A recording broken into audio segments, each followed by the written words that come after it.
माशाल्लाह माशाल्लाह माशाल्लाह। बिस्मिल्लाहिर्रहमानिर्रहीम। अल्हम्दुलिल्लाह। अस्सलाम वालेकुम दोस्तों, उम्मीद है सब दोस्त भाई खैरियत नाल होवोगे। दोस्तों अज तुहाडे वास्ते दो गावां दी वीडियो लैके आए हैं जी। एक वैट सूगी जी, पहला सूआ जेहड़ी माशाल्लाह जी, माशाल्लाह जी बहुत प्यारी वच्छी दित्ती सू जी। सोहना लिबास तेडा बनाया सू, कद बहुत चंगा सू, नस्ल चंगी सोहनी वैड़ है। दोस्तों अगर किसी दोस्त किसी भाई नूं यह जानवर पसंद होन वो रबता कर सकता है। डिस्क्रिप्शन में नंबर दिते ने, स्क्रीन पर भी दे दिते हैं जी। जिला सरगोदा च खड़े जी आई साहब को जी। एक पहला वैड़ है सूगी जी माशाल्लाह, यह दूसरा वैड़ है जी, दूजा सूआ सोहना सू।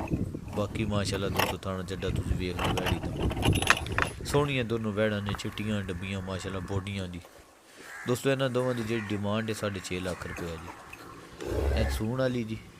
अज तो माशाल्लाह इस तू भी ज़्यादा लिबास है दोस्तों ये को। इंशाल्लाह अज कोशिश करा होर भी कोई वीडियो मजीद आ गई दिखा देंगे जी। इस तो इलावा भी आई साहब को 15-16 गायें खड़ियाँ ने फार सेल जी। 20-22 लीटर वाली जी। किसी को 25-26 लीटर भी दुध है ने जी। गावां ऐसियां भी हैं जी बिच। किसी दोस्त किसी भाई नूं चाहिए होण रबता कर सकता जी। आई साहब की जी लोकेशन है जिला सरगोदा, थाना जावरियां, चक हयातपुर जी। बेरा इंटरचेंज, सालम इंटरचेंज तो नज़दीक ही डेरा फार्म। सब दोस्तों का बहुत शुक्रिया जी। दुआवां याद रखना है, अपना ख्याल रखना है जी। तो माशाल्लाह ज़रूर करना दोस्तों, लैने देने नसीब ने जी।